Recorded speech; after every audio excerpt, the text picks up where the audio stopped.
예, 오늘 이 시간에는 아는 것과 행하는 것, 아는 것과 행하는 것이라는 제목으로 함께 누가복음 말씀 나누도록 하겠습니다.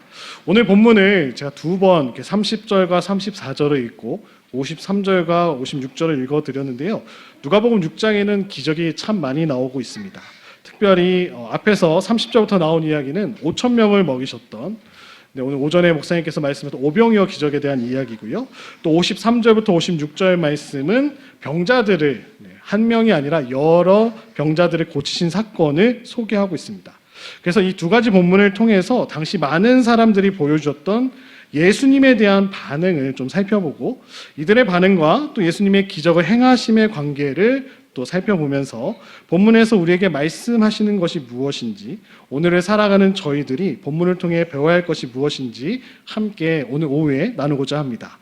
이 두 가지 이야기를 통해서 구조적으로나 내용은 굉장히 비슷한 면이 많이 보입니다. 그래서 아마도 마가가 이 말씀을 통해서 우리에게 전하고 싶은 것이 무엇인지 한번 살펴보고자 합니다. 첫 번째로는 예수님이 누구인가입니다. 예수님 아세요? 보신 적 있으신 분? 그래서 손 들면 조금 약간 의심을 받을 수 있습니다.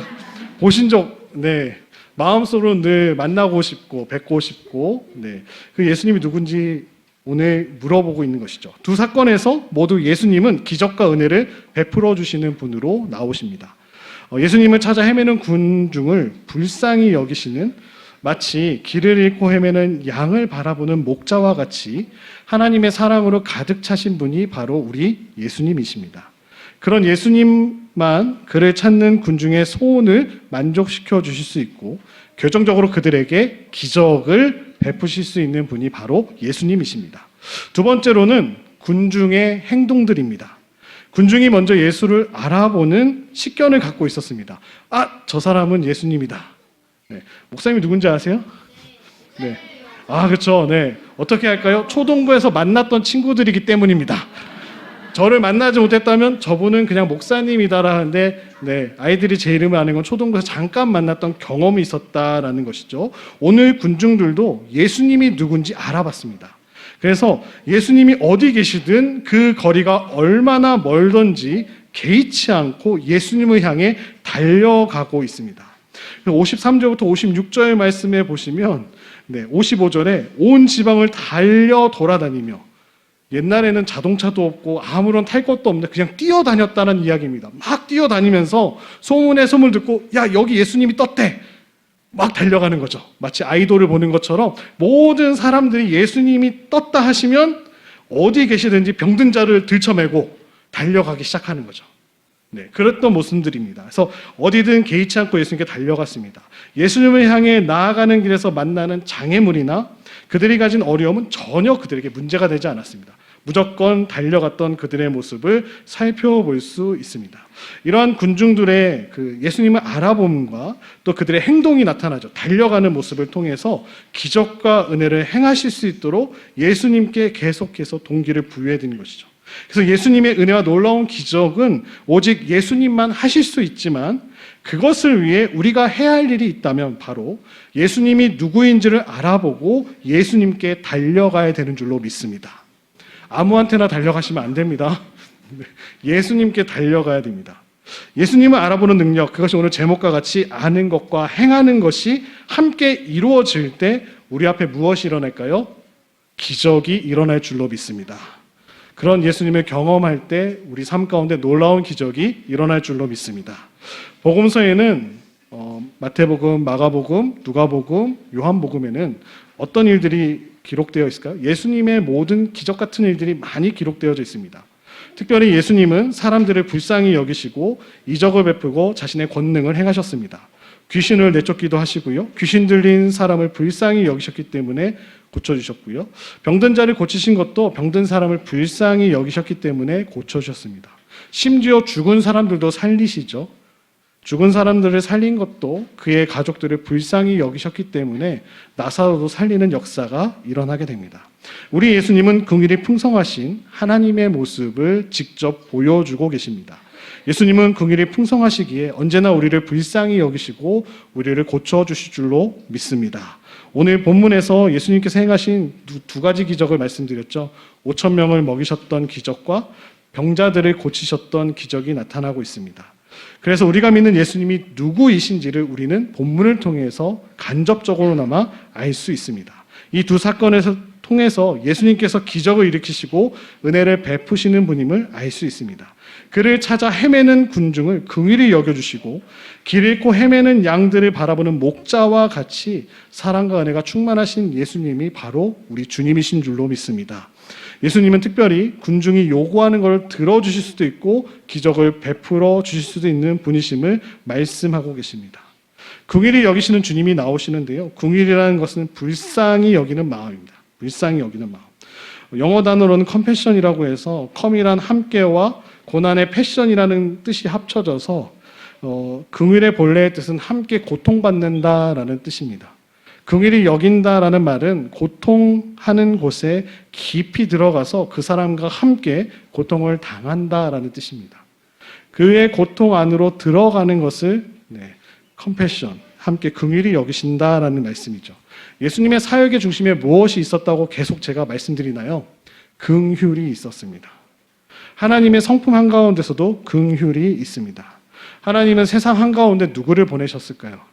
예수 그리스도를, 당신의 아들을 보내신 이유도 바로 하나님의 사랑과 긍휼이 담겨져 있기 때문입니다. 예수 그리스도가 이 땅에 오셨다라는 사실은 그가 우리 고통 한가운데 들어오셨다라는 것을 의미해 주고 계십니다. 세상은 아직 심판받지 않고 돌아갈 수 있는 것은, 하나님의 심판이 임하지 않는 것은 하나님의 긍휼하심이 있기 때문입니다. 하나님이 긍휼이 없었다면 저희들은 진즉 죽었을 것입니다. 모두 죽었을 것입니다. 본문에서 우리는 예수님의 긍휼을 발견할 수 있습니다. 예수님께서는 하나님 나라를 가르치시고 제자들을 땅끝까지 세상에 파송하셨습니다. 제자들이 세상에 나가서 복음을 전하고 하나님의 나라를 선포했습니다. 제자들이 다시 돌아왔을 때 그들은 예수님께 사역의 현장에 대한 이야기들을 보고 드렸죠. 그 이야기를 다 들으시고 예수님께서 어떻게 하셨을까요? 더 열심히 일을 하도록 해라. 더 많은 전도자들을 세울 수 있도록 해라. 야, 100명밖에 전도 못했니? 앞으로 500명 정도 전도해봐라. 그렇게 하지 않으시고 오늘 본문 31절에 이렇게 말씀하고 계십니다. 31절 말씀을 함께 읽도록 하겠습니다. 이르시되 너희는 따로 한적한 곳에 가서 잠깐 쉬어라 하시니 이는 오고 가는 사람이 많아 음식 먹을 겨를도 없음이라. 밥 먹을 틈도 없이 사역했던 제자들을 쉬게 하시려고 말씀하고 계십니다. 육체적인 피로를 아시고 이를 회복시키시는 예수님의 그 사랑의 마음이 담겨져 있다는 것이죠. 무엇을 계속해라라고 강요하는 것이 아니라 주님께 다가온 제자들에게 쉬어라. 이 말씀이 되게 감사하더라고요. 우리 주님은 어떤 것을 평가하시는 분이 아니라 우리에게 쉼을 주시고 안식을 주시는 분이시구나. 삶에 지치고 피곤한 이들이 누구신지 예수님이 아신다는 거죠. 이 자리에 나오신 성도님들도 일주일 동안 열심히 달려오셨잖아요. 삶의 자리에서 수고하고 애쓰신 것을 누가 알아주신다고요? 예수님이 알아주신다는 겁니다. 우리가 처한 상황과 환경은 다르지만 주님은 늘 우리에게 삶에 지치고 피곤한 이들에게 쉼을 주시는 분이 바로 주님이십니다. 그리고 나서 제자들과 함께 배를 타고 한적한 곳으로 이동하시죠. 그런데 사람들이 예수님보다 먼저 그곳에 도착해서 예수님을 기다리고 있었습니다. 사람들이 몰려들기 시작합니다. 사람들은 예수님을 알아보고 각자의 문제와 어려움을 가지고 찾아왔습니다. 예수님이 쉬시도록 잠시도 가만두지 않고 있습니다. 그런데도 예수님께서는 이를 불쾌하게 여기지 아니하시고 오히려 그들을 긍휼히 여기셨다라는 것을 오늘 성경은 말씀해 주고 계십니다. 예수님께서는 자신을 쫓아다니는 사람들을 불쌍히 여겨주십니다. 예수님이 이러한 마음을 표현하기 위해 목자와 양의 관계로 비유해주고 계시죠. 마치 시편 23편 말씀처럼 목자 되시는 하나님과 양 되었던 이스라엘 관계를 표현해 주시면서 예수님께서는 길을 잃은 양들을 돌보시는 선한 목자라는 사실을 강조해주고 계십니다. 양은 한마디로 약합니다. 목자 없는 양은 갈 길을 찾지 못해 방황하게 되죠. 목자 없는 양은 어디로 가서 무엇을 먹을 것이고 어디가 안전한지 알 수 없는 존재들입니다. 예수님께서는 목자 없는 양떼를 향한 긍휼의 마음이 있으시다라고 오늘 본문은 말씀해 주고 계십니다. 예수님께서는 그 시대를 보면서 당시 종교 지도자들이 하나님의 말씀과 뜻이 무엇인지 가르쳐주지 않고 하나님이 어떤 분이신지 말씀하지 않아서 어디로 가야 할지 모르는 그의 자녀들에게 고통받는 것을 안타깝게 여기셨다라고 말씀하십니다. 안타까운 현장을 목격하시고 불쌍히 여기시는 마음을 쏟아 부어주셨습니다. 그래서 본문은 진정 긍휼히 여기시는 그 예수님의 마음을 저희들에게 가르쳐주고 계십니다. 그리고 이 마음으로 빈들에서 수많은 사람들을 먹이시는 5,000명을 먹이시던 놀라운 기적을 보여주고 계신다라고 말씀하시죠. 긍휼히 여기는 마음이 풍성함과 놀라운 능력으로 나타남을 가르쳐주고 계십니다. 예수님께서는 사람들이 긍휼히 여기시기 때문에 특별히 하신 일을 기록하고 있습니다. 34절에 보시면 이에 여러 가지로 가르치시더라. 무엇을 정확하게 가르치셨는지에 대해서는 자세히 나와 있지 않지만 여러 가지로 가르치시더라. 예수님께서 병 고치신 적도 있고 다른 말씀도 하셨지만 특별히 오늘 본문에서는 불쌍히 여기셔서 가르치셨다라고 표현하고 있습니다. 천국 복음에 대해서 가르쳐 주셨습니다. 하나님의 마음을 알려주시고 하나님 나라의 풍성함을 백성들에게 가르쳐 주셨습니다. 압제하고 괴롭히는 종교 지도자들이 하나님을 알지 못하게 하는 일에 맞서서 예수님은 하나님을 가르쳐 주셨습니다. 하나님이 우리를 얼마나 사랑하시는지 직접 보여주셨습니다. 공중의 새보다 들의 풀보다 우리를 사랑하셔서 사람들을 어떻게 먹이시는지 보여주셨습니다. 예수 그리스도를 믿으면 하나님의 아들이 되고 하나님께서 기뻐하시는 새로운 존재가 된다고 가르쳐 주셨습니다. 우리에게 새로운 자아의식을 부어주셨습니다. 이제 우리는 더 이상 종된 자가 아니라 주의 양자된 자로서 하나님의 자녀가 되었음을 가르쳐 주시고 그 약속된 믿음을 가지고 하나님의 나라의 새로운 꿈을 꾸게 해주셨습니다. 예수님께서 영적으로 그 깨우침을 받은 것이 그 어떤 것보다 더 소중한 것을 아시고 그들을 불쌍히 여기시며 가르쳐 주셨습니다. 이것을 통해 새로운 역사가 시작되었습니다. 예수님의 긍휼, 예수님의 사랑의 말씀으로 새로운 삶의 길이 열리게 됩니다. 우리는 우리의 긍휼을 여기시는 예수님께 나아가야 될 줄로 믿습니다. 예수님의 긍휼을 배워야 될 줄로 믿습니다. 우리는 그 마음으로 세상을 섬길 수 있어야 될 줄로 믿습니다. 사랑하고 긍휼을 베풀며 함께 나누며 배워가야 합니다. 하나님의 사랑을 경험하고 누리며 그 사랑과 긍휼을 베풀 수 있는 우리 사랑하는 성도님들 되시기를 주님의 이름으로 축복합니다. 기적을 베풀어 주시는 주님이 또 나타나십니다. 사람 중에는 기적을 믿는 사람들도 있죠. 기적을 안 믿으시는 분 한번 손들어 볼까요? 한 분도 안 계시죠? 감사합니다. 주님의 기적을 다 믿으시죠? 네, 하나님께서는 기적을 베풀어 주십니다. 기적을 믿지 않는 사람들은 대부분 하나님의 존재 자체를 믿지 않는 사람들입니다. 우리는 하나님이 계심을 믿기 때문에 하나님이 원하시기만 하면 얼마든지 기적이 일어날 수 있다는 것을 믿습니다. 기적을 믿는다는 것은 하나님의 존재를 믿는 것과 바로 연결되는 것임을 가르쳐주고 계십니다. 하나님의 존재를 믿지 않는 사람은 기적을 기대할 수도 없고 믿을 수도 없습니다. 기적은 하나님이 인간의 어려움 가운데 개입하시는 것이기 때문입니다. 예수님께서는 오늘 마치 기적을 몰고 다니는 분이라고 말할 정도로 많은 기적들을 일으키셨습니다. 성경에 다 기록할 수 없을 정도로 수많은 기적들을 베풀어 주셨습니다. 하나님의 아들로서 이 세상 가운데 기적을 끌고 오신 분이 바로 예수님이십니다. 오늘 읽으셨던 마가복음 6장에 보시면 기적 시리즈 말씀이라고 할 수 있을 정도로 오병이어 바다 위를 걸으시고 병자를 고치시는 등 수많은 기적을 예수님께서 일으키고 계십니다. 하루 만에 갈릴리 호숫가에서 일어난 기적의 이야기들입니다. 예수님께서 누구신지를 분명히 보여주시는 기적이셨고 우리에게 예수님의 무한한 능력을 약속해 주셨던 말씀입니다. 오병이의 기적을 일으켜 주시자 사람들은 그 예수님이 기적의 장본임을 알게 되죠. 예수님을 심지어 다른 복음서에는 왕으로 세우고자 했습니다.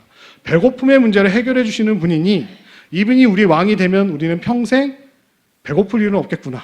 먹을 문제를 해결해 주시잖아요. 그들이 예수님이 오신다는 소문만 듣고 병자들 등에 짊어지고 데리고 예수님께 나왔습니다. 오늘 게네사레라는 지역이 나오게 됩니다. 게네사레 사람들은 더욱더 예수님에 대해서 방관하는 자세가 아니었습니다. 그 지역 사람들은 더 특이한 모습으로 나타나게 되죠. 예수님께서 기적과 은혜를 베푸시는 분임을 알아보게 됩니다. 예수님만이 그를 찾는 군중의 소원을 만족시켜 주실 수 있고 그들에게 기적을 베풀어 주실 분임을 그들은 알고 있었습니다. 그리하여 사람들은 예수님을 찾아 뛰어다니기 시작했습니다. 미친 사람처럼 예수님이 나타나셨다라는 소리만 들리면 그곳으로 우와 하고 다 달려가게 돼요. 예수님 얼굴 한번 보자. 예수님 만나보자. 내 문제가 해결될 수 있구나. 그래야 사람들은 예수님을 찾아 뛰어다니기 시작했죠. 사람들은 예수님이 누구인지 알게 되자 그 기회를 놓치고 싶지 않았기 때문입니다. 예수님이 어디 계신다라는 말을 듣기만 하면 침상째 들고 달려가기 시작했습니다. 그들은 자기 집에 있는 병자들을 사람이 많이 다니는 시장까지도 데리고 나왔습니다. 병자나 가족들이 예수님의 옷자락이라도 만지게 해달라고 요청드리죠. 그리고 예수님께 손을 댄 자들은 모두 병에서 낫게 됩니다. 그래서 손을 대는 자는 다 성함을 얻었느니라 오늘 말씀을 기록하고 있습니다. 본문에는 예수님께서 무슨 한마디라도 하셨다라는 기록이 있을까요? 없습니다.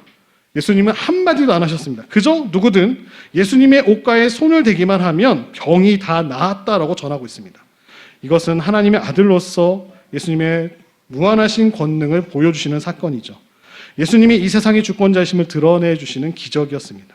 예수님께서는 그 어떤 병도 고쳐주시는 구원자임을 나타내주신 놀라운 기적을 보여주십니다. 예수님은 옛날이나 지금이나 우리 모두의 참 구원자이신 줄로 믿습니다.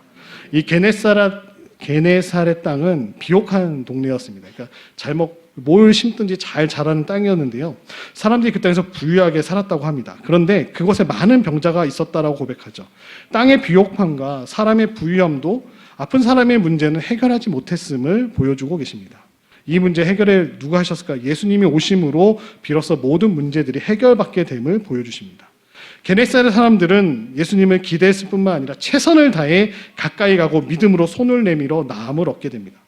게네사렛 사람들처럼 예수님이 누군지 먼저 알아보고 기대하시는 저와 사랑하는 성도들 되시기를 주님의 이름으로 축복합니다. 힘써 예수님께 가까이 하시기를 축복합니다. 믿음으로 예수님께 손을 내밀어 나음을 얻는 축복을 누리시기를 축복합니다. 우리가 개인이나 사회적인 모든 문제 해결은 예수 그리스도 손에 달려있는 줄로 믿습니다. 우리의 모든 문제를 예수님께 가지고 나아가 예수님의 손에 맡기고 또 예수님의 손에 닿게 하는 이 모든 근본적인 해결의 길인 줄로 믿습니다. 우리의 눈을 돌려야 할 때는 예수님밖에 없는 줄로 믿습니다. 우리 스스로 문제를 해결하지 마시고 주님만을 바라보십시오. 이 세상의 주인이시고 주권자이신 주님이 우리의 모든 문제를 해결해 주실 줄로 믿습니다. 우리 아무런 현실 앞에서 두려워하거나 낙심하지 말고 예수님을 믿어야 될 줄로 믿습니다. 주님께서는 언제나 우리를 고치고 구원해 주실 수 있는 분임을 우리는 믿음으로 나아가야 될 줄로 믿습니다. 우리가 그를 믿고 그의 고침받기를 갈망하며 그에게 나아가기를 주님께서도 원하시며 기다리고 계십니다. 예수님은 우리의 구원자이십니다. 오늘 예수님께서는 전도 여행을 마치고 돌아왔던 제자들을 한적한 장소와 시간을 주고 쉬게 하셨죠. 제자들을 향한 주님의 사랑의 마음을 저희들이 알 수 있었습니다. 예수님께서는 자신을 찾아온 병자들을 긍휼히 여기시고 그들 가운데로 들어가셨습니다. 그들의 병을 치료해 주셨습니다. 그 주님이 저와 여러분이 믿고 있는 예수님이십니다. 예수님을 알아보고 예수님께 달려가셔서 예수님께서 베푸시는 은혜와 사랑을 날마다 경험하시는 사랑하는 우리 인천중앙교회 모든 성도님들 되시기를 주님의 이름으로 축복합니다.